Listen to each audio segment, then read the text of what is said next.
Hello and welcome to Sports Counsel, your playbook for all things sports. I am your host Matt, and I am here with G and Bryant for this episode of the show. Wildcard weekend is over, and a couple of familiar teams are once again eliminated in the first round.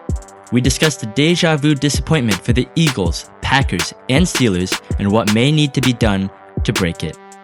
Plus, we preview and predict the upcoming Divisional Round games. Today is January 13th, 2026, and this is episode 204 of the show. What a terrible weekend, man. What a terrible weekend, including today. How about them Bears? What do you mean? Man. How about them Niners, Bryant? How about them Niners? Oh, can't forget. First. I can't believe if you, dear listener, look back at the previous episode, listen to it, right? Clearly, we all believed in the Niners, right, guys? We believe in them. Yeah. And we also believed in the Bills. Come on, guys. 100%, yes. Of course. Whoopsies. I think it was a good wildcard weekend, though, in general. Like, it was, obviously you're disappointed, but, the quality of the games for the first four, at least, were pretty good. Yeah, I agree with you. That was an exciting start of the playoffs. Yeah, just that the AFC had to wake up in the end and just play some hardcore defense to take away from all that action from the rest of the games. Did we not call some that? Some of it wasn't even the defense, though. Some of that was just dog shit quarterback play, right? Yeah, looking at one very old quarterback that doesn't have a win yet. Well, not very old, but you know what I mean. He's been around the block for a while. Well, that was unnecessary, but okay. Jamar's not going to like that. But we are Sports Counsel. We are going to cover the divisional round and, some wildcard disappointments. But before we get to that, G, where can the people find Sports Counsel? It couldn't be easier, Matt. I want you to do it while I tell you. Pull out your phone. Unlock your phone. Look for your favorite social media app. So for you, it might be Facebook. For Bryant, it might be X/Twitter. For me, it might be Instagram or Threads. And for our listeners, it might be YouTube or TikTok. And we're on all of them with the same handle, sports_counsel. It's that simple, Matt. You're just going to put in sports_counsel on your favorite social media, and we'll come up. Follow us there, turn on your notifications, and in the link for the social media, you're going to find our Discord link. Go ahead and join that. Also free, so you can come in, interact with us, ask us questions, get the latest and the greatest about Sports Counsel. And one more time, for the people in the back, sports_counsel on all your favorite social medias, and make sure you join the Discord, especially with the playoffs and our second Black Friday or Black Monday, where so everybody just feels like they keep getting fired. So it's always fun reacting and talking about what's going on and trolling people. Unfortunately, won't get into it, but I was the one trolled this time, but it is what it is. If you come join, come interact, it's all free. Yeah, we discussed a little bit of the playoffs. We had, a live wildcard game thread for the Panthers game. It was a blast. It was definitely a blast. So definitely join the Discord. Connect with us on all our social media as sports_counsel. All right. Well, the wildcard weekend has come and gone. We had our winners, and we'll discuss them in a little bit. But we definitely want to discuss some of the losers and kind of recap the seasons for some of them, because I think a lot of what I remember from, these exits is kind of gives me a little bit of deja vu here, guys, because a couple of these teams got eliminated in the same round in the exact same fashion. And at a certain point, this needs to stop, right? So this is Sports Counsel. We kind of advise people on sports, and we're here to advise, these teams what they need to do in order to break this deja vu of constantly disappointing in this round.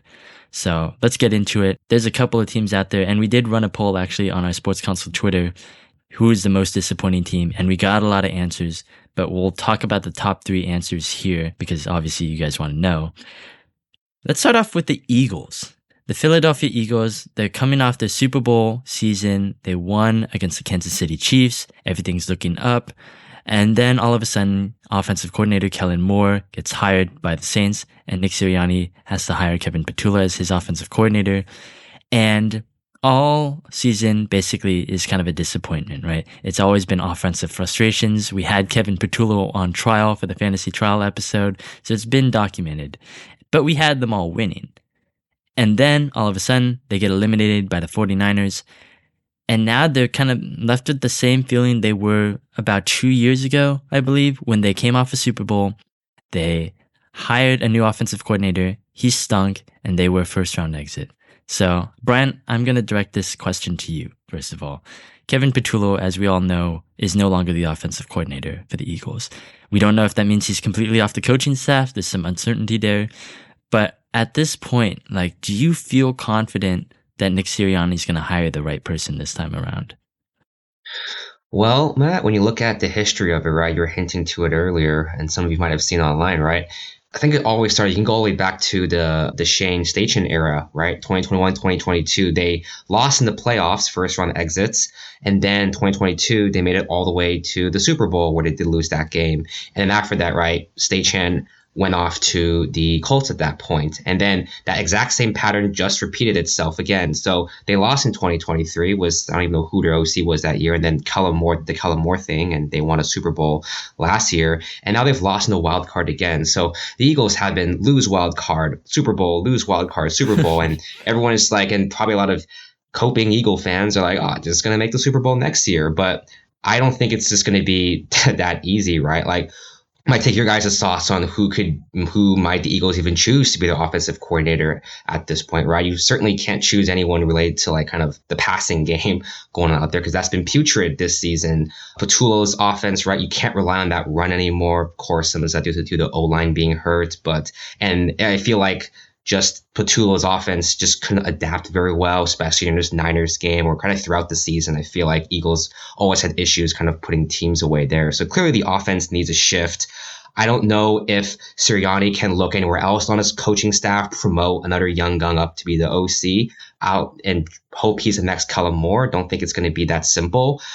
I think Sirianni is going to have to look, and really the Eagles organization is going to have to look outside, of their current org to see if there's any possible candidates out there to really work with someone like Hurts, who Hurts has seen a new OC like every year, I think at this point. Every year of his career so far, yep. Every single year, yeah. So he really still needs his stability out there, right? I'm sure his growth has been, he's had some good years, but then some have been not as good, like this past one. So they really need to find whoever it is, probably a young offensive coordinator that can really just work with the talents that Jalen Hurts offers, maximize his strength, his running capabilities, and the throws that he can make out in the field there. So a long way of basically saying whoever the Eagles choose, if Jalen Hurts is that guy, he is their franchise quarterback. They have to be able to work and build around his strong suits.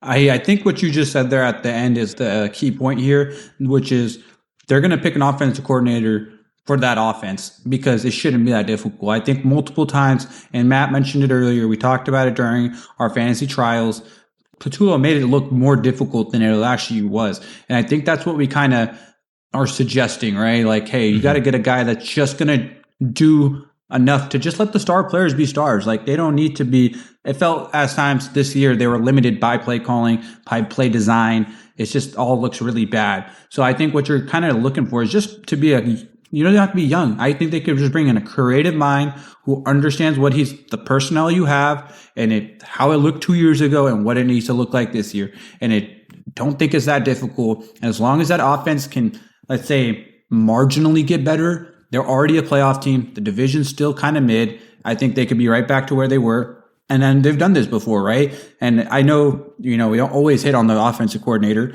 but I think I trust Howie Roseman to get it done and figure out the right offensive coordinator, allowing the Eagles to kind of return to their stature, I would say, offensively. Do you think that that's going to be a Roseman decision then? He's going to take it out of Sirianni's hands? I also heard that this last one was a Roseman decision as well. So that's not the greatest thing. But Patullo wasn't from what I heard, just looking through, the web and listening to different sports show, that was a Roseman hire, not a what's the name? Sirianni hire, right. You have to figure then at what point, what does Nick Sirianni do at this point? I don't think he does anything because he does. I think Big Dom does more than him. Yeah, Sirianni's just a culture guy. Is keeping that culture going at this point. Just what is the culture? I think the problem is they're going to really have to figure that out if they're going to keep Sirianni long term. He's running around yelling at AJ Brown, and obviously AJ Brown's not the villain in any situation, he's not the. He deserves a lot of blame, essentially, what I'm trying to say. So I think he's probably out of there, get a new OC, focus around Hurts, Saquon, Devonta Smith, may draft a receiver. I think they'll be just fine. Yeah, I mean, I think the biggest issue is that you alienated A.J. Brown this time. He's been through this before with Brian Johnson, the old offensive coordinator who sucked. And now, at this point, they alienated him. I don't know what Sirianni was doing because it was very clear he came up to A.J. Brown. He's running up the sideline to yell at A.J. Brown. I've never seen that before. I feel like Tom Brady was oh, he's trying to, if you're going to go in after you just injured and now you're going to sub yourself back in and not make the play, like, you know how Sirianni is, I'm going to let you know. Like, it's so stupid. It's so, like, dumb to me. It's just not, that's not what a coach does. And I know Brady says, like, oh, that's, normal. It's not normal if the coach initiates it. I know Tom's initiated it before, but the coach should not be antagonizing the players. And also, it's Sirianni. It's not like he's Belichick or Tomlin or Shanahan, like a guy with some stature, some like credibility. You're Sirianni, man. Like we still, like we just said 2 minutes ago, we don't even know what you do. It's like, I'm sure they think the same exact way.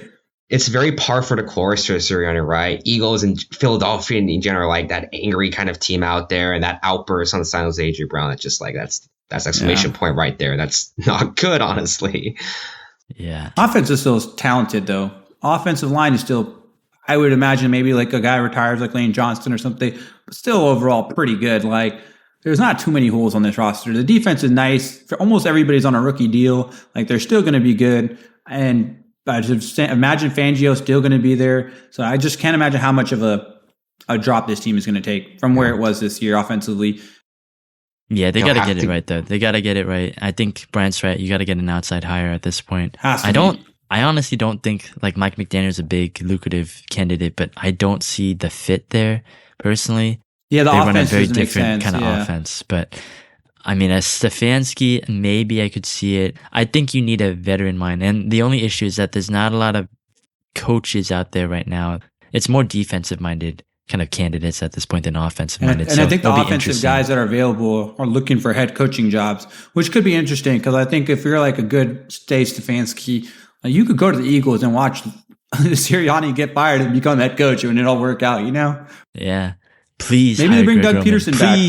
Please hire Greg Roman. I want Greg Roman. Oh, my Lord. Yeah. Yeah, Eagles, they have a great O-line. They'd be a great running team out there. Yeah, send Greg Roman there. Great fit. Okay. Well, with that being said, let's go to our next Déjà Vu. It couldn't be more of a Déjà Vu. It's the Packers, third straight 7th seed. Unfortunately, no wins this year. Coach is on the hot seat. We just talked about another coach, Sirianni, who's on the hot seat. We have LeFleur here, who's on the hot seat. Matt, I want to ask you just the consistent underperformance of the Packers. And I guess this year, 5 straight losses at the end of the season. After Micah got hurt, team basically fell apart. What are we thinking here? Like, are we out with LeFleur? And if not, then, or even if so, what do you kind of see the next steps for the Packers? Yeah, and the Packers situation has been one that I've been monitoring from a distance, I guess, for a couple years now, because I think LeFleur's been there since Aaron Rodgers was there, and he got like an MVP season from him, and they disappointed in the playoffs, but whatever. And then they get Jordan Love, they have the future, he has his quarterback, and the first year, I guess, in Jordan Love's full starting career, they make the 7th seed, which is a huge surprise. And then they beat the Cowboys. They're the only 7th seed who ever wins in, the playoffs. And they make it very close with the Niners. So there's a lot of hope for the future, right? So that's the first year. Naturally, you expect them to kind of progress from there, right? Get even better. That's why I picked them as my Super Bowl pick. I remember I picked them to be in the Super Bowl because of that kind of impressiveness that they showed. And then they somehow became the 7th seed again. And then they just get bounced by the eventual Super Bowl champion, the Eagles. That was disappointing. And they let themselves lose to, like, the Lions became the division champs at this point, right? And the Vikings were actually like the 6th seed. So they were 3rd. And then you come back and now you grab Micah Parsons, right? This is a Super Bowl championship caliber, like, trade. You're supposed to, like, go all in at this point because now you got your defensive star. You should have your offense ready to go. And I get it. You guys, like, they were injured, very much injured this year. Sometimes you can't overcome injuries like a certain other coach, right? But at the same time... That was a good one. I like that. Yeah. When you watch the Packers play, and I've had to watch the Packers play a lot, they get very lazy. So that's why I was super like not surprised when the collapse actually happened, because when the Packers have done this, they start off really hot. They get a great opening drive. They score on that opening drive. Then they do it again. And then at a certain point between like the second quarter and the third quarter, they don't do anything. They don't know how to like, it feels lazy. Like LeFleur kind of takes the brakes off. This right? week they did the classic Ravens where you just decide, hey, you know what? We're up by so much in the second half. We're just not going to run the ball. We're just not going to do it. And I just think that's pure coaching. Like that's why Harbaugh's not the coach there, right? Yeah, and it's like LeFleur, it just feels like LeFleur, like he's not a very good in-game coordinator, because the first 25 plays are scripted, right? So you get the first score, that makes sense. But it seems like he just doesn't know how to adjust at that point. And I saw it week after week with the Browns, with the Cardinals. They let those games get close, and it bit them in the ass with Cleveland. They almost lost to Arizona because of that. They needed a game-winning drive. This is consistent, and it happened throughout the season, and now it happened in the playoffs for everyone to see. And how they lost is crazy, because this is all coaching. You take a timeout, and then you take another timeout, and Jordan Love still gets a delay of game. That shouldn't happen, ever. I mean, Love deserves blame for that as well. Like at a certain point, you've called 2 timeouts. You're the quarterback. Just fucking run the play. It was the same thing with like I think Rodgers last in the playoffs. Like, cause you're fucking on the goal line. You're supposed to be a veteran quarterback. You just got to call the play and go run the play. Like, how many timeouts do you need? And I remember all these like things. Now I'm like back in the NFC Championship game against the Buccaneers. Instead of going for it on 4th down, they decide to kick a field goal to go from 8 to 5. And I remember we were talking about it on this podcast, I think. Those are the decisions. And then, one of the eliminations to the Niners, they had a special teams botch. They had a special teams botch in this one as well, with McManus missing. Anders Carlson missing the divisional round against the 49ers 2 years ago. These are things that are consistently mismanaged. You got to keep it under control. This is like an obvious problem, and it feels like it's never fixed under LeFleur. To play devil's advocate, and Brian, you let me know what you think as well here on this. Micah Parsons being out was huge. Like, we saw 2 defenses this year with and without Micah Parsons. Cowboys from last year and Cowboys this year, just absolutely awful this year without him. And then the Packers with him and then without him. Almost one of the best defenses in the league with him when he gets hurt. And then now you're giving up 27, 28 points a game. And obviously the Bears, who are one of the best offenses in the league, go for 30 plus. Like, none of that is really shocking, is it? Like, is this not why we traded, or why they traded for Micah Parsons and we're so good with him? So is there not a little bit of just like, hey, let's just run it back like next year? Yeah, I was going to say earlier too, I think there's clearly something up with coaches tied to the Shanahan tree and just suddenly just playing it way too safe to lose games in terrible fashion. I'm sure the Niners certainly know that well too. But yeah, I like your point there. I do think, if you just look at the Packers roster itself, right, that defense, if assuming all players are healthy or they'll be back sometime soon, right, that's a good defense. The offense, I know there's always been questions about needing that alpha wide receiver, but they've been making it work. Players are stepping up, guys. The Christian and you Watson could argue their best receiver was Tucker Kraft, who was hurt as well. It was Tucker Kraft. He was hurt too. So the pieces are there. I do think a lot of the scrutiny is warranted to look at the state of the coaching, but I'm sure you guys were looking to talk about it too. Just like, I don't think the Packers, they should or will move on for LeFleur, because it's looking at who would fit into the slot here, who could take control of this young and talented team to be a potential kind of head coaching candidate. Could it be like maybe a Mike McDaniels out there? Or I was talking to Mike McDaniels makes a lot of sense there. Yeah, Mike McDaniels makes us so much, other than just the cold part where sorry, you wouldn't like it. That was coming. It's going to be hard for him to overcome that part, but it'd be interesting to see a more creative kind of mind with there offensively. But I think this is like a next year firing. I think you'll stay, and all year next year it's hot seat. It's, hey, you just can't be 3rd in the division. You can't be 4th. Like, that's what I'm possible. saying. Like, they're a great division. That's probably the best division. Obviously, record-wise, they're almost the best every year. And now the Bears are really good too. So it's like next year, all these teams could be in the playoffs or competing for it, right? So you can't be disappointing. And as soon as it gets disappointing next year, let's get them out of here. Yeah, that's what I was thinking. The night of the Bears win, I was thinking, you got to fire this guy. Like, there's no way you had this coaching disaster class, and this is a consistent pattern. You got to can him. But, when you wake up the next morning and you kind of think about it, it's like, okay, I was overreacting. probably not great candidates out on the market to effectively replace LeFleur right now. But at the same time, you got a year left on the contract. I know they're talking contract extension. Terrible. I wouldn't idea. do that either. Don't do that. I wouldn't do that yet. It's just like I remember Jeff Fisher when he got a contract extension and then he immediately got fired the next year. Like, it's just you're just burning money at that point. Like, it's ridiculous. Again, all I got to say, he's 1-4 in his last 5 playoff games with Jordan Love. That 7th seed upset of the Cowboys is really carrying him at this point for the last 3 years. And you just got to think he's basically almost every coach in that division and every team in that division has had the chance to win that division in the last couple of years. You got the Lions, you had the Vikings, and you had the Bears. Lions and Bears just won. Vikings were 1 game away from winning that division. Where was LeFleur? Like, at a certain point, you gotta think, do I have the worst coach in this division? But then he's the only team that's made the playoffs both the last years. As the 7th seed. I mean, they couldn't do it. The Vikings, not like the 7th seed. Very close. It wasn't like the 7th seed wasn't available for them. If there was a tie, if there was a loss instead of a tie in that Cowboys game, which was basically because Jordan Love's pass fell out of bounds with 1 second left, then the Vikings would be in the playoffs, I believe. So yes, but that's not the case, and the Packers are in the playoffs. So I don't know. I think it's too early. I think we agree it's too early. This is a next year on the beginning of the year. We'll have that discussion of coaches on the hot seat, and I'm guaranteeing his name is going to be top of the line, right? Yeah. Speaking of Déjà Vu, we had about a year ago, we had a conversation about the Steelers and what their future holds for them. Basically, to this day, I believe, like about a year ago to this day. And now we're here. We're back at it. Steelers lost again for the 7th straight year, something like that, in the playoffs. It was a bad loss to the Texans. But something has changed already. Déjà Vu is not going to be completely the same because Mike Tomlin, the head coach of the Steelers, longtime head coach, stepped down from his position. And that's honestly huge because he's been there for like 18 years.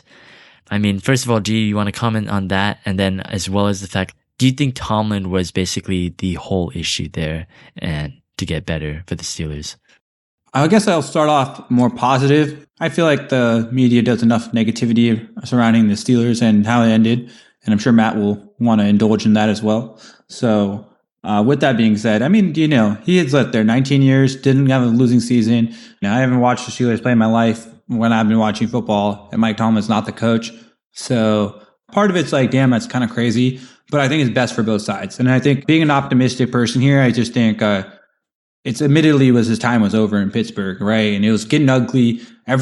He has now the most consecutive 10-point playoff losses ever. He is tied for the most consecutive playoff losses as a coach, which is 7 with Marvin Lewis, who is a god-awful coach. So you want to be in that room. And I think if he leaves, he goes to a different team where they might have a quarterback established and they have a good roster. He could easily come in and kind of raise the ceiling of the team. And, players want to play for him. I don't think any of that changes. And I think he could go break these bad records that he has of himself, right? Continue winning seasons and do that elsewhere. And I think for the Steelers, it's time to figure out like the offense side of the ball. And I think we're kind of going to get into more of the negative part here and kind of addressing your second question, which is like, dude, Arthur Smith's got to go. I mean, I know you fucking hate not head coach, not promoted to head coach. Oh goodness, bro! If he gets promoted to head coach, I really will lose my mind. He is god awful. He's a fucking idiot, bro. He doesn't know how to design plays. He's just stupidest play calls ever. He just ruins players, and it's just awful. I don't want to see him anywhere near the Steelers. And we have a chance to now switch the mentality of this team from there's a lot to ask, but just rigid, old school type of team to now getting a refresh. You know what? Like Tomlin was 19 years ago, the young up and coming head coach, had a bucket of just new to the Steelers, and the energy to the Steelers was brand new. I think that's exactly what they need again. I mean, I don't have to be offensive coach. There's just this time for new people, new voices, very similar to the Ravens. It's just kind of like that long-term coach with no recent success. It's hard to keep. And obviously, Aaron, it was a good season, better than I expected, but he's got to retire. It's over. He'll be the new Phillip Rivers of the league. Whenever anybody's teams get hurt and they might need to get a quarterback, every TV show, every podcast will be saying Aaron Rodgers should go to XYZ team and play for them for the Super Bowl, whatever, and Jeez, that's that case. Yeah, I mean, you guys could be one, with all the injuries you guys have next year, Aaron Rodgers off the bench. Hey, man. Aaron's not humble enough to just come out of retirement. He's going to make a team beg them to do it. Yeah, you guys would beg. Jesus. They're going to have to summon him out of that sensory deprivation ayahuasca chamber or whatever. You're going to have to, Shanahan's going to have to go on the bye week, go to the cave, meet with him and take him out. Well, I think with Tomlin, I don't like Tomlin. I didn't like Mike Tomlin at the end there because I haven't liked him for the last 3 years, quite frankly, because it was very much the same old with Pittsburgh. And great, you got a winning season. That's great. Or a non-losing season. Okay. And I respect him enough to say, okay, you brought your team to a level of competitiveness where they don't deserve to be outright. They are not. Right? Yeah, they're not that good. Okay, sure.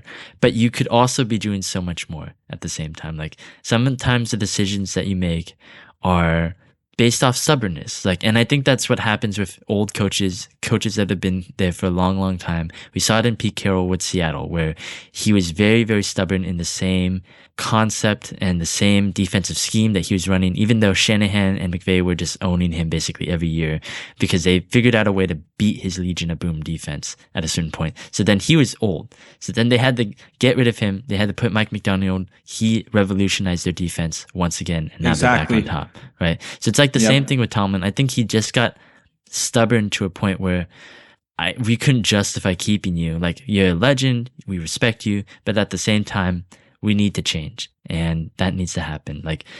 And it's not all on him because I don't know who your GM is, but I don't see any talent on the offense whatsoever. And it's like, I don't get why the Packers and the Steelers, they do these things where it's like, oh, we're very old franchises. We have to not use free agency. We have to not use trades. We trade a good amount, man.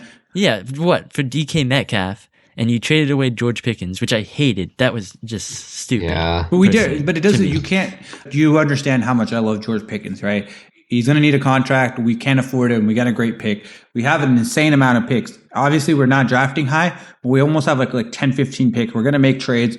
I'm not less worried about the GM in a sense of what he is capable of doing. Obviously, I'm keeping a much more keen eye on my GM than I assume you guys are on the Steelers GM, right? You don't even know his name. Yeah. So I trust him in that sense, but it is coming down to the one thing that's been the Achilles heel of this team, and that's been the quarterback play. Like, you need to find a quarterback. Like, you can go get a reclamation project. Look at the Buccaneers, right? Baker Mayfield, surround him with the right coordinator, and boom, you got a franchise quarterback. Or you could be all these other teams that drafted a quarterback, and everybody's gonna be like, oh, you need the early pick. Steelers never bad enough, but that's not true. Jordan Love was late first. Jalen Hurts was a second round pick. Like, Mahomes is not like a first overall pick. Josh Allen, Lamar Jackson was the last pick in the first round. We passed on Lamar Jackson. We passed on Jalen Hurts. We passed on Baker Mayfield. So it's like, are we going to get the quarterback position right? And I think there's a chance that we probably won't for a bit. I mean, the same thing happened with the Patriots. They went through Mac Jones. They went through Zappy. They went through Cam Newton, Jacoby Brissett, like all these guys. And eventually just ended up getting Drake May, right? And maybe it is going to be just like that for us, which I'd imagine so. But I would love to see just a different Steelers team. And I think that's what you're kind of mentioning too, right, Matt? Like, just the same bullshit's not going to work.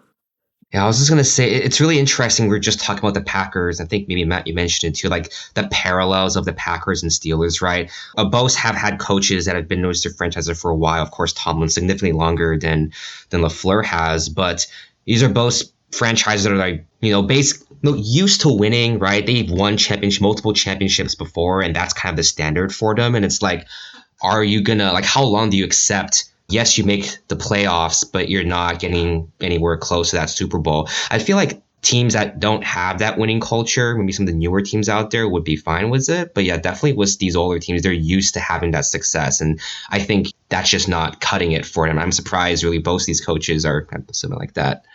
And personally, you guys are mentioning the winning, right? And it's a kind of a problem in sense of we're not winning enough to win obviously any Super Bowls, but we're not winning enough to draft anything.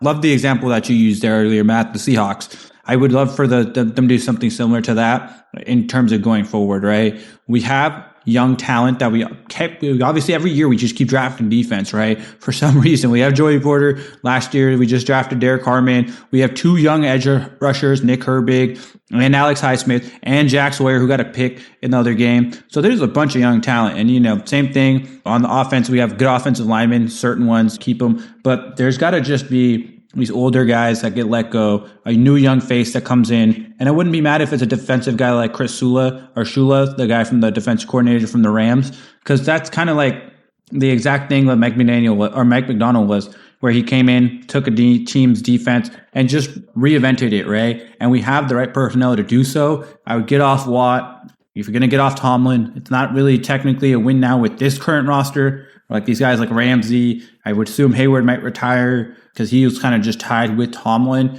in terms of just they wanted to play it out together. So things of that nature where we just kind of look to the younger guys, develop our players, and then eventually get a Sam Darnold ourselves, right? Maybe not Sam Darnold himself, where we're not having to go draft a quarterback, but we still go and, sign the next free agent quarterback, trade for one that's disgruntled, try to fix it. You know what I mean?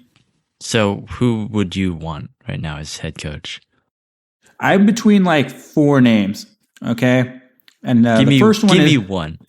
if I had to give you hey, G, pick anybody you want as your coach, I would probably pick Robert Saleh. Interesting. Because he's young enough to where I think he could be a long-term quarterback or coach. It's the problem with him is just come down to, can we figure out quarterback? And I think they're going to give him enough time, which is a difference from the Jets. The Jets gave him some time, but they just already had Zach Wilson on the roster. So 2 seasons of it was just wasted, right? But if we don't decide him, I'm still going to give you some more options. Second option, Mike McDaniels, man. I would love some offense. I don't even care if it doesn't work out and he gets fired in a few years. I just need to see some offense, man. And it's just at a certain point, you got him. We could figure out a defensive coordinator and we could be a good team still. I think versus what I know, I think you guys are going to get a defensive-minded head coach. I think that's just what Art Rooney kind of likes in his nature. Revolutionary, I would really like Anthony Campanelli. I think he's actually a very interesting hire. I looked into his background with the Jaguars. Yeah, he's with the Jaguars defensive coordinator, right? So I've actually heard of this guy as well. Yeah, I've heard his name. People throwing him out as a deep cut candidate. I think he's actually very good, and people might not know it yet, but he will be a very good head coach, I believe, if he brings the same defensive schemes. I think you guys will hire Brian Flores. That's my guess. I would be okay with that. Was one of the guys I'm saying I was okay with. And then just 2 guys, complete long shots, probably a 0% chance that happens. I would love to see. And they're actually both from college. One for you, Brian. I'm not gonna lie, I'll take the shot on Lincoln Riley. And I know it's an unpopular opinion, but I've seen him work with almost every type of quarterback and that quarterback be amazing. And then we're in a lack of any type of quarterback talent in our room right now. We'll go get him. Hey, pick a quarterback. You want to suck this year? Let's bottom out. Next year's draft, pick whatever quarterback you like in 2027. That works. Or Marcus Freeman from Notre Dame. Betting odds favorite right now to be the next Steelers coach. He's from Pittsburgh. I actually don't know much else about him, but then he is loved by every Steelers fan that talks about him as, we want this guy as the next coach. So that is also interesting. You picked a USC and a Notre Dame coach. It'll be hard to get. I feel like Freeman, he's a very solid coach. He's built a great culture at Notre Dame. They've been extremely competitive all these years. I think he would be a good fit. I just don't see Notre Dame parting ways with him, just given how well he's been doing there. Lincoln Riley, he's a QB guru. Anywhere you put him, he can make the QB incredible. But that is it. That is it, to the point that the Steelers will lose your defensive identity of the franchise within a year. The thing, though. That's where you're mistaken. You can find a washed up kind of coach to play defensive coordinator and it works out, right? Like Fangio was never a good head coach. He was a great defensive coordinator. There's other guys like him out there. You get like a Lincoln Riley, that'd be so sick, dude. That'd be ideal. That's number one, but unrealistic as fuck. It's a pretty bad draft. Oh, for quarterbacks too, I was just thinking who could work for you guys. I feel like it'd probably be a pocket passer of some sort. And I have a lot of doubts for a lot of the QBs in this draft, but we'll see if they pick someone this time around, see if anyone's a good fit. Well, enjoy Matt Nagy as your head coach, G. Dude, don't do that. Don't even say that shit, bro. It's going to be Eber Flores. I'll just take whoever the Niners' current offensive coordinator is. I don't even know who your coordinator is. I'll just take him. Just sign the contract. That's Niners' offensive coordinator. Well, Kubiak even better. Bring him in. Bring him in. I'll take him tomorrow. Oh, man. All right, well, that was Déjà Vu disappointments. As you can see, we had a lot to discuss there, but we are going to be moving on to our divisional round preview. We got 4 matchups for you. These are actually pretty good matchups, and I think we got a lot to say about each one of them. But let's start with the Bills and the Broncos. The 6th seed versus the 1st seed. Broncos coming off that first round bye. They did not play each other in, this season, but this is a rematch of last year's wildcard game where the Bills won at home, 31-7. Beat the shit out of him. Yeah, beat the shit out of him. Basically, Denver was a 7th seed at the time. There was no expectations on them. Bills were, one of the championship contenders and favorites. Now it seems like, the tables have flipped a little. I believe I saw the odds have the Bills actually as a 1.5 point favorite, which is exactly a huge, the Bills are favorited. Yeah, disrespect for the Broncos. First of all, how do you see this matchup on paper? What are you looking at first here? I'm just looking at Josh Allen. I think this is the most important and the biggest wild card in terms of performance because this is another matchup on the road against a top 3, top 5 defense in the NFL. Denver's been playing out of their mind all year. They're going to be physical. He's already banged up. He had his hand hit a helmet. He's almost tore his ACL and then also got his head smashed into the ground. It's a lot, man. And he still played an absolute perfect game. So if Josh Allen plays, if you just told me he had the same exact stat line as last week, there's no way they lose. There just isn't. There's just no way stopping that. And it's just having that guy a quarterback is the X factor in my opinion. And then another team doesn't have a guy at all. What do you mean, Bo Nix? Isn't Bo Nix? Yes, exactly. No, but I think he's not. He's not. I think that's a good point there. I mean, we were talking about this. We're talking about previewing the Jaguars and Buffs last week. How are the Buffs going to win? Just the inevitability of Josh Allen. That's exactly what happened there too. I feel like every time I feel like the Bills sniff closer to the postseason, yes, this could be Allen's year. He has no of his usual competition, but also, man, it's the Bills. I could definitely see them losing just in heartbreaking fashion too. But I think in terms of just matchups, it's right. It's just gonna be this Broncos offense where the defense, everyone knows, they're lights out, probably 1-2 or 2-1 was the Texans for the top 2 in the league in defense overall, but I feel like there's been questions around this offense all season, despite the Broncos being that number 1 seed there. You lost your number 1 running back, and then the wide receiver. I feel like every week they have a new top wide receiver throughout this entire year for that group there. So it definitely is a lot of questions on the offense. How they're going to perform in the postseason, how well Bo Nix is going to play. He has had some very hit or miss games. Can they put it together? And I feel like if they do put it together, along with their defense doing what they usually do, they would definitely have a good shot at winning. Yeah, my concern right now is Josh Allen. Yes, he was amazing out there. We all picked against Josh Allen last week with the Jaguars, and that's because we saw, the Jaguars are basically complete on both sides, right? And they were riding a very hot, streak. Trevor Lawrence was looking great, and they were having a great defense, and it was just Josh Allen. It was just Josh Allen versus the world, and Josh Allen won. So he did it. But now it's even more Josh Allen versus the world because now somehow the Bills lost Gabe Davis to an ACL tear and Tyrell Shavers to an ACL tear. There's 4 wide receivers left on the roster as it stands right now.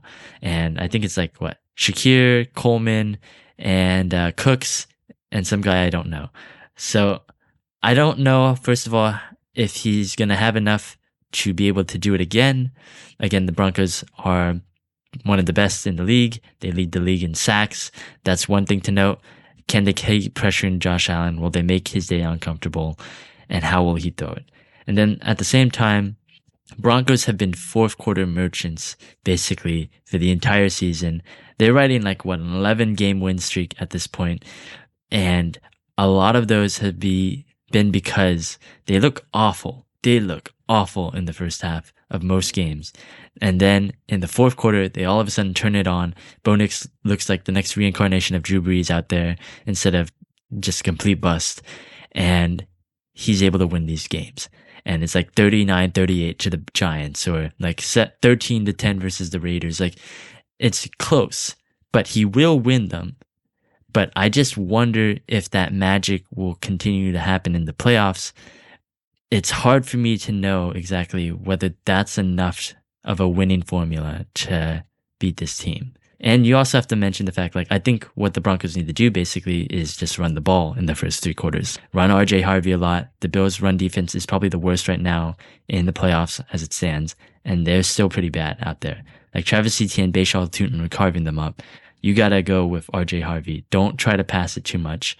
Run on this Bills defense, because that's the key to success. And at the same time, James Cook, I think he'll do a lot better than last week because he was against the best run defense in the NFL.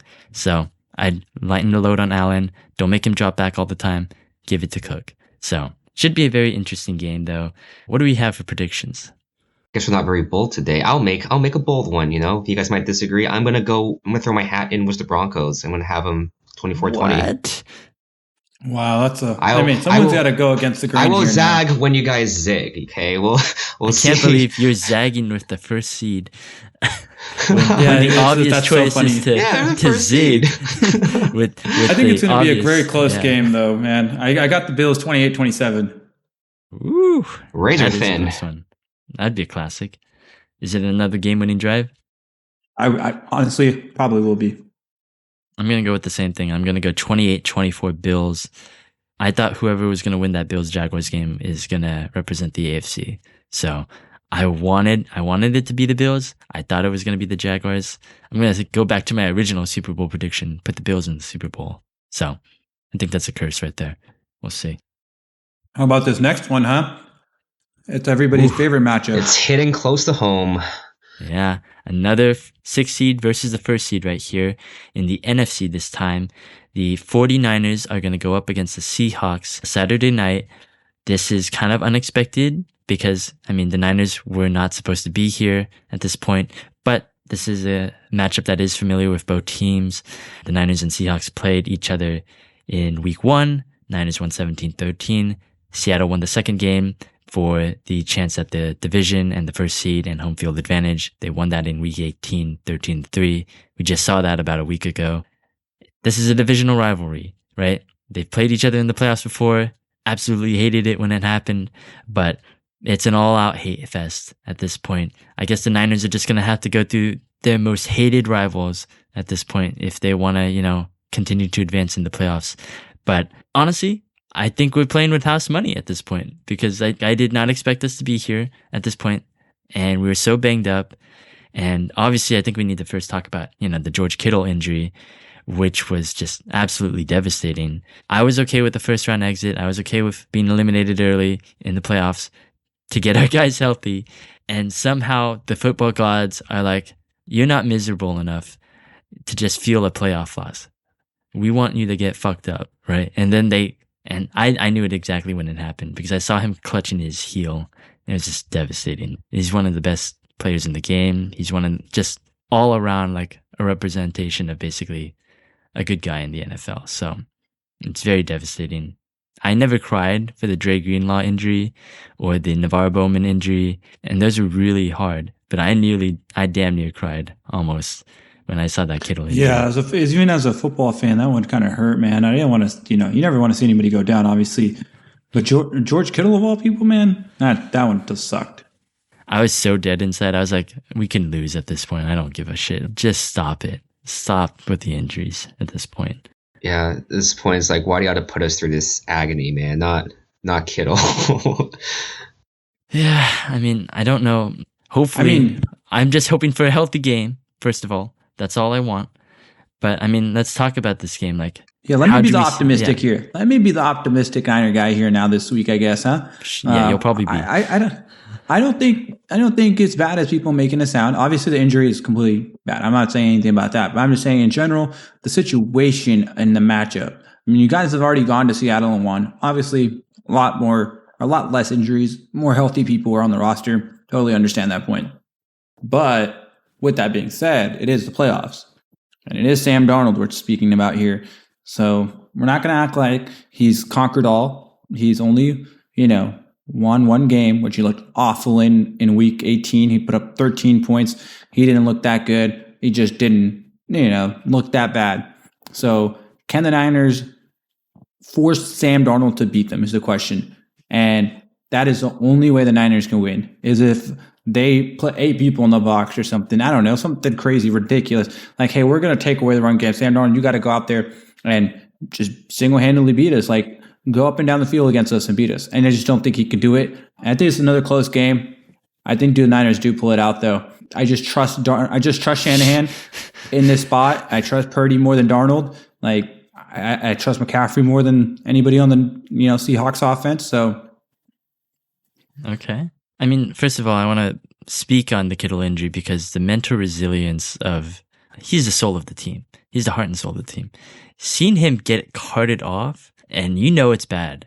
And the next play after that was a 45-yard Juwan Jennings catch and run. And then the Niners scored for the first time since the first opening drive. I am continually astounded by the fact that the Niners are able to just continue to be mentally resilient after all these injuries. Like seeing Fred Warner get carted off, seeing Nick Bosa go off, Kittle, Achilles injury, carted off in the middle of a playoff game.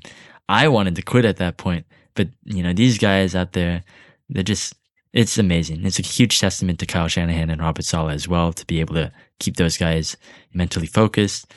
They're going to need to do a lot at this point because if you don't have Kittle, maybe no Pearsall at this point, I don't know who Brock is going to throw it to. With the Seahawks defense, they're really tough. You got Juwan Jennings, you got Christian McCaffrey. What other weapons are going to step up, right? They got Demarcus Robinson to get 110 yards last week, and that was the surprise X factor in the game. From my point of view, they really need a Kyle Juszczyk game. You saw him get a lot more involved in the second half when Kittle was out. He got a couple of passes. He kind of filled in as the tight end, basically, for Kittle. I think they're going to need to get him involved because, the Seahawks, they have a lot of strengths on that defense. The one weakness they have has been defending tight ends so far this season. So Jake Tonges, Kyle Juszczyk, they have to be the X factors in this game and step up. It would be so nice to have Ricky Pearsall back because he just brings a different level of speed and separation and route running that will very much be a factor. What's the chances of him playing this week? I know he's kind of questionable week to week, day to day, but is there a chance he plays? I'm going to say doubtful because PCL injury is very hard, and he re-aggravated it again, apparently the third time. Pretty bad. Whatever. So, I don't know. What about Fred? What happened there? Hey, you're forgetting. Doubted, too. I don't think he's going to play. Hey, you're forgetting one guy, guys. Oh my God! Is that Brandon Ayuk I'm hearing? Is he driving back at full speed? He's driving all the way up to Seattle to save us. He's driving? No, bro. He'll be there before the game starts. He'll be there. That's great. That's a good one. That's a good one. Yeah, can't forget him. But no, I do think the offense was just McCaffrey and Kittle, and then that's a huge piece to lose out there. But I feel like Tonjes has played very well this season, so I think we're going to need a very big game from him. Because, Robinson, I feel like he's going to be good for that one game that was last week. Don't know if we count I him don't this think you week. can expect that again. Yeah, I'm really looking at like Tonjes, I think, to make a difference. Yeah, and then if you can ease up, also the run game is terrible. It's been terrible all year, but that's fine. And Trent Williams is back for this game compared to week 18. So hopefully the run game gets a little bit better with Trent back. It would be nice to take that pressure off Purdy. Last time they played, Purdy was getting hounded. Like he was bobbing and weaving in the pocket. He was trying to avoid all these defenders constantly. Every time, basically, he was dropping back. Can they protect him better? It looked like they had a little bit of momentum in that last drive, basically, of that game before Purdy threw that interception that Christian McCaffrey should have had. But, I will be very curious to see how Kyle Shanahan is able to do it, this time around, make the adjustments to make sure Purdy doesn't feel that presence, like pressure in the pocket. Who will he be able to throw it to? Mike McDonald's defense, though, has constantly been, terrorizing Kyle Shanahan's offense. So it will be very interesting. And I think the X factor in the Seahawks side, just real quick, Nick Emanwori, he's kind of their do-it-all guy right now. He's a Swiss Army knife. He had the Kittle assignment last time, and he nailed it. He's been great all season. So it'll be very interesting to see. I think he makes a lot of presence here. It's very tough. It's very tough for me, though. Yeah, I'm going to end up going, like I said, a close game, but I think you guys can pull it off. 2017 Niners. Not like the year Niners, but like 20-17. I think I probably should have slowed down there a little bit. Yeah. I'm going to actually go with you. I know I was against Niners last week for some reason, but I'll go with you guys. I'm going to go 21-13 Niners for the sole or two reasons of I think Sam Darnold sees those ghosts once again. I can just have an inkling, knowing Daddy Darnold, that he'll have some difficulty out there. So Daddy Darnold, man, as the USC fans know him as, I see him having issues. And honestly, I just feel like there's on the lines of Niners fans being constantly tortured. I can see yet another game of like, me and you, Matt, just being like, why must we keep on playing like this? We'll somehow win this game, just get sacrificed to like the Rams or something like that in the next round. I can just see that as we win this one and just get clobbered in the next one or something like that. Damn, even in wins, we're going to be depressed. Okay, well, I'm going to go, unfortunately, 13-10 Seahawks. The Seahawks have scored 13 every single game, so I'm just going to stick with that. I think the issue is with Darnold. Like, I didn't talk about it, but you're right, G. I don't believe in Darnold. I don't believe that he's a playoff performer yet. I got to see it to believe it. He hasn't shown me that yet. But the issue with Darnold is that he crumbles under pressure. And what the Niners don't do is pressure the quarterback. So I think Darnold will be able to put on an adequate game without the pressure on him. Robert Saleh is going to need to find a way for the first time to be able to, get him under pressure and force those throws. It would make him uncomfortable, but it's hard. It's at a certain point, the talent deficit is too much. You're going into Seattle as well. Fans are going to be hyped. I'm going to go with a heartbreaking loss here. Man, that'd be unfortunate, but I know deep inside, Matt, you're really pulling for them. Oh, I am always pulling for them. I'm never going to pick them though. Respect. This is a rational podcast. This is a rational and balanced take podcast. I will always analyze the game, and I'll always go for my brain over my heart. My heart is rooting for them. Okay. Well, let's go with the Sunday games. The Texans will be going up against the Patriots. This was the last game to be determined. Both games played basically Sunday night, Monday night. But these are the worst games of the wildcard weekend. Both of them won kind of ugly. A lot of turnovers, a lot of defensive, scores. Quarterbacks looked very shaky at this point. But I mean, for the Texans, first of all, DeMeco Ryans, CJ Stroud, ever since they've been paired up together, they've only won playoff games and made it to the divisional round every single time for the last 3 years, right? But at the same time, the Texans have never advanced past this point in franchise history. They've never won a divisional game, right? And I feel like you see them all the time, but they just never get past this point. I think this is going to be very, very gritty, very, very defensive. What do you guys think about it? Because I think that's, kind of the thing. It's going to be another boring game. It's probably the least entertaining game of the playoffs. Yeah, this is going to be an ugly watch. Both teams just played really ugly games, and now they're playing each other, so only one thing can happen in an even uglier game. So I tend to agree with you on that side of things, but in this game, I just feel like I trust Drake May more than CJ Stroud. And I feel like that might be kind of a crazy statement since CJ has won 3 playoff games and, one of the only few quarterbacks to win 3 in the last 3 years and every year, like one every year. So it is impressive what he does, but I feel like he's been regressing in playoff games. His first playoff game was his best playoff game. And then since then, it's kind of it was the second round was all right. And the next year, he was good in the first round again, sort of, kind of shit in the second round. This year, he was a shit in the first round. And now he's going to even a more difficult matchup. And no Nico Collins, maybe. I know he got a pretty bad concussion. They had to cart it off. He walked up and then started walking towards the wrong sideline and stuff. Oh, There's really? no way he can play this week. Yeah, he was like completely lost, they said. Like they announced it, like they were talking about how like he didn't really know what the hell was going on, which is absolutely concerning. And there's no way they should be able to play him, but who knows? I just think that's a lot to overcome because he's not playing good. And it's like, I trust Drake May. And I even would say like Rabel, he's been past this point. So I have a little bit of like, hey, I know this coach can get over the hump with Ryan Tannehill. I don't see why I can't do it with Drake May. And I just got to cut the turnovers, especially those stupid fumbles and stuff. Like between both of them, and this could be the most fumbles by a quarterback in a game combined ever. I think he had like 5 just alone from a CJ there, Stroud, which is insane. Yeah, I think I'm a bit in the Texans camp for this matchup. They're just watching how strong this defense has been. Like all of Twitter was blown up about just how insane, how crazy this and aggressive this Texans defense has been, and it showed against the Steelers. And I can see it happening against the Patriots as well. Like the defense just single handedly keeping him into the game and just honestly being literally a second offense out there because they've been so dominant. But of course the Patriots defense is quite strong as well. They're not slouches out there. They have a number of their players I think are very high in the sacks department. I think it's going to come down to how well Houston's offense is going to perform out there. Can they run the ball? With Nico Collins out, they still have a lot of talent, but very raw, young talent, a wide receiver, guys like Higgins, Hutchinson, Noel out there. Can they step up to the plate?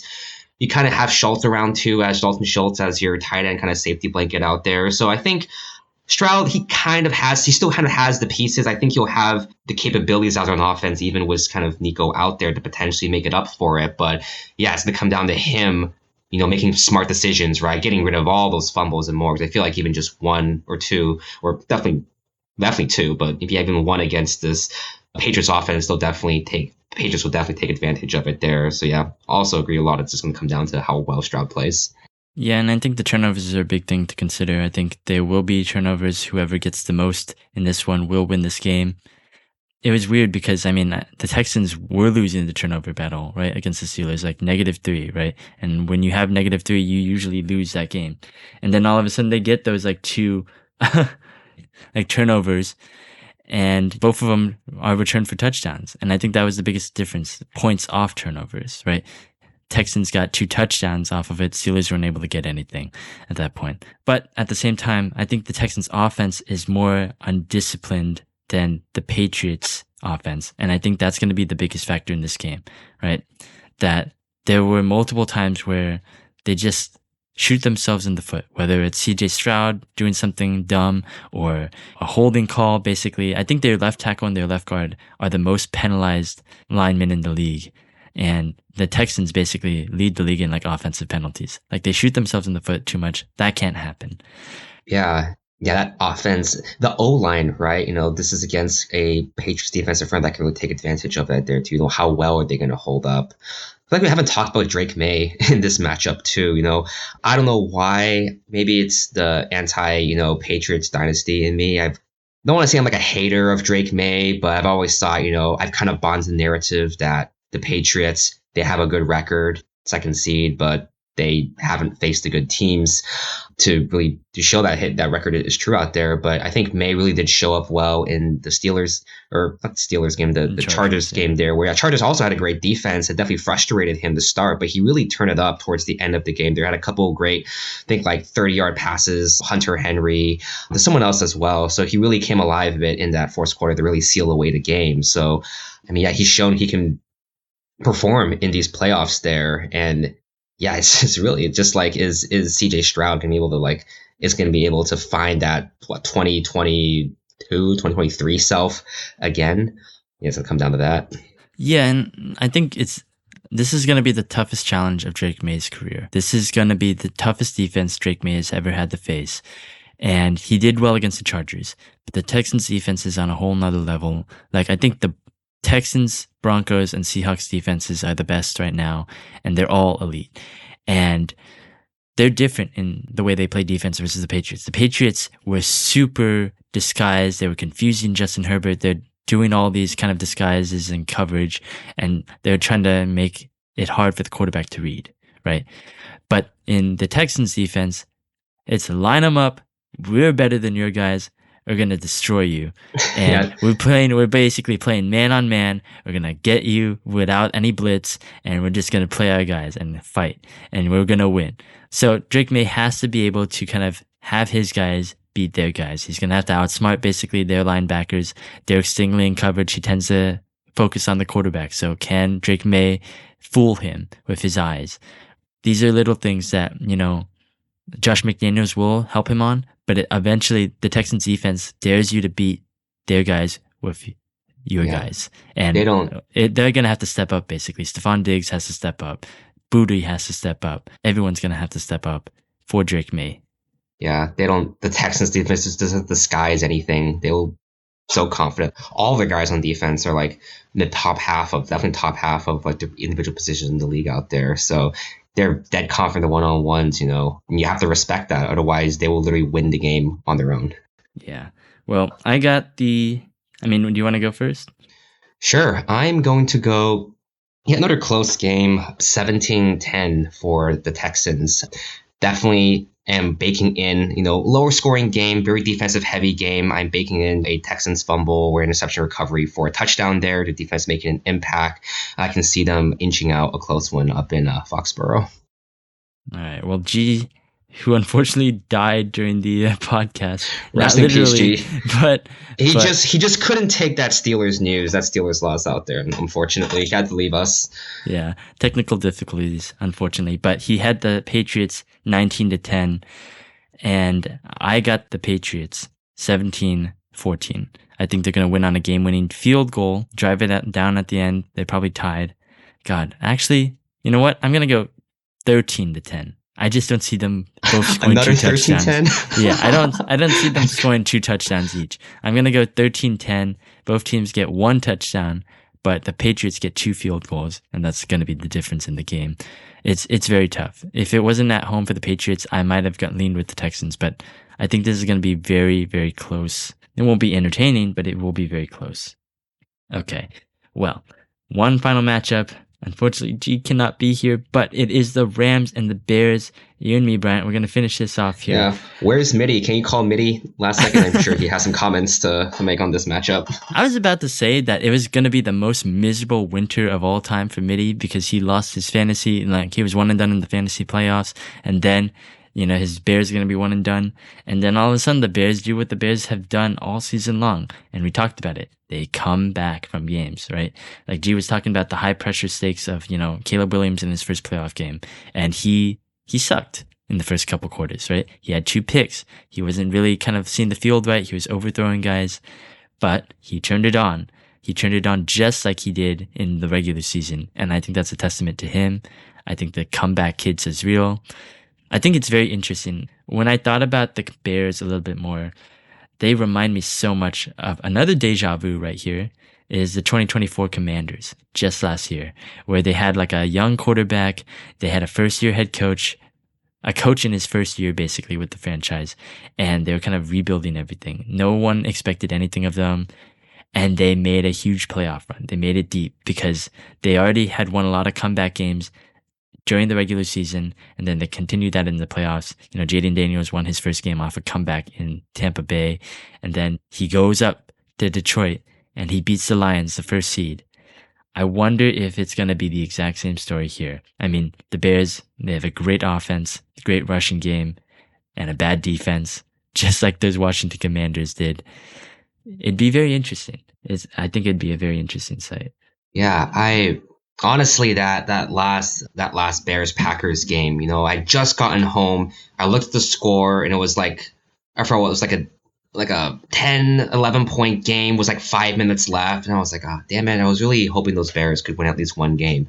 And then just in time for like the last Packers drive, I took the score again. I was like, what in the world?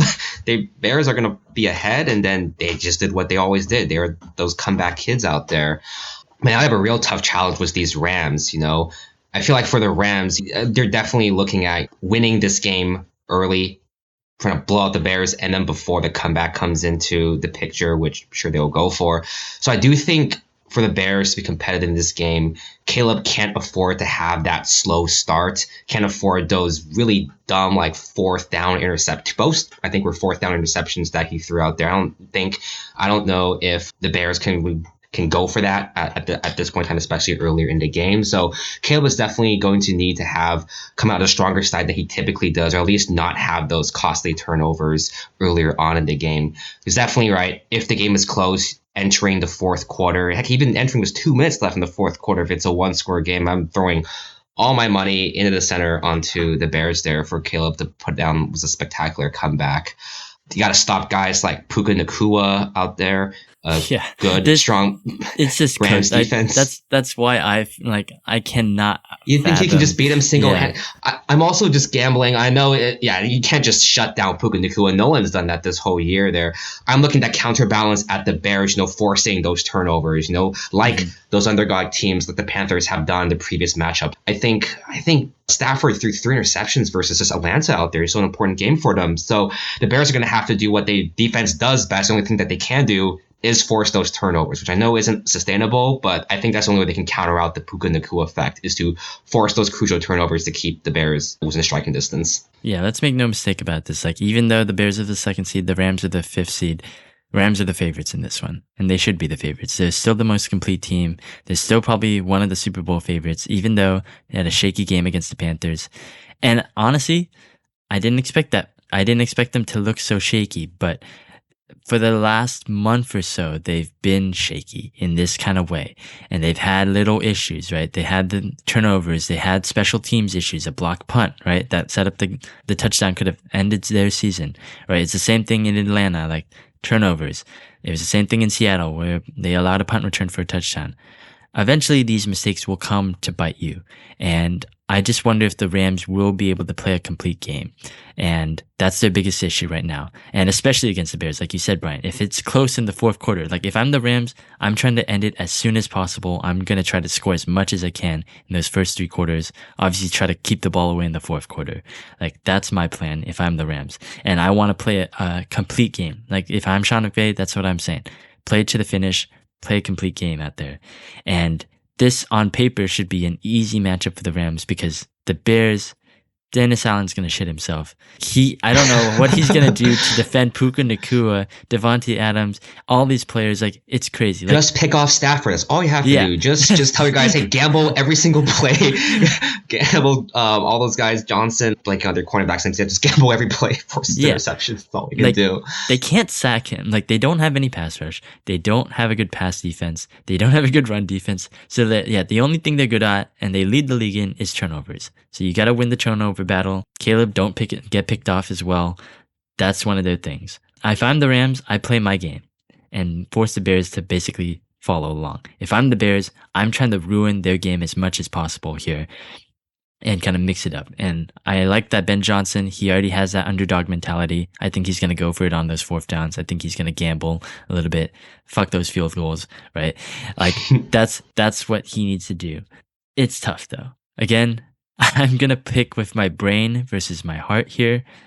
I'm going to go 34-27 Rams. I think it's going to be a shootout. I think it's a great game to cap off the divisional weekend. I think both teams will score a lot. And the Rams defense has been a little bit more vulnerable than it has been lately. Ted McMillan and Jalen Coker just torched them. And I think Ben Johnson is a good enough offensive mind to do the same. I can't see the Rams losing this game, because they're just a much more complete team. And I think that offense versus defense, the Panthers actually have a decent defense. The Bears, I'd honestly put the Panthers defense over the Bears defense. So I just can't imagine ever stopping Stafford without a turnover. Yeah. Before I go on to me and G's picks, as we both chose actually the Bears, I have seen in my personal experience, as a fan of the USC Trojans, what it's like to have a defense that can only be successful off of interceptions. There was a boogeyman by the name of Alex Grinch, who was a defensive coordinator the first 2 years of Lincoln Riley. And that was when Caleb was the quarterback at USC. And that's how he literally failed to witch the playoffs out there, is because the only good thing our defense was good at was forcing turnovers. I think for a little bit, we're one of the top schools in the nation for forcing turnovers. But everything else, defense just bled just all over the place there. And that eventually came back to bite us in the butt. We've lost multiple games. We lost our bowl game against Tulane out there because the defense just played prevent the whole time and couldn't do anything out there. So I think the bill is going to come due one day for this Bears defense. That's the biggest thing out there. But I believe in them. G believes in them. He's going for 40-34 score for the Bears.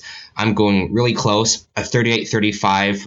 Just a race to the finish out there, but I can see just Caleb pulling through at the end. But also, I think we have to talk about, or just mention, shout out to the Bears run game too. They've had some great games this season. They need to have a good one to really control that time of possession and just keep guys like, that Rams offense, Puka, from having the ball out there. So a good game from the run game of the Bears, and also Caleb, doing his thing. I think the Bears can pull this one off. You guys got some shootouts up there. I mean, G with the heel turn, he's now going for the Bears. I thought he was here to ruin Mitty, but I mean, that's crazy. Yeah. I could see it. I could see it because the Bears offense is that good, but the Bears defense is also that bad. I just, it reminds me so much of the Commanders where I would love to root for you, but I can't, like, everything you're showing me concerns me. It doesn't, just being practical in reality, but sometimes you gotta not look at reality. But I think I do like our picks this time. I think last week we were pretty homogenous on a lot of them, but this week I think at least one of us went the other direction on every single one of the games out there. So we'll see who's right at the end. Yep, definitely a lot tougher this week because, I mean, the matchups are just that much closer. So, yeah, I'm very conflicted, but that'll do it for today's episode of the show. Be sure to follow us again on Twitter, Threads, Instagram, TikTok, everywhere at this point. We are everywhere on social media, sports_counsel, as well as join our Discord link. It is in the bio to all of those social media handles. So join us, discuss with us throughout the playoffs. We are here, we are hyped, and we are definitely analyzing during the game as well. So come stick around with us and discuss. But that'll do it. Hopefully we have another good weekend of football and no more injuries. Please, just anything but injuries at this point. No more injuries, especially to the Niners. God bless. Please, I'll do anything for that. But now, hoping just for a more absolute banger of a slate this weekend. Yeah. Amen. All right. I'll see you. Peace.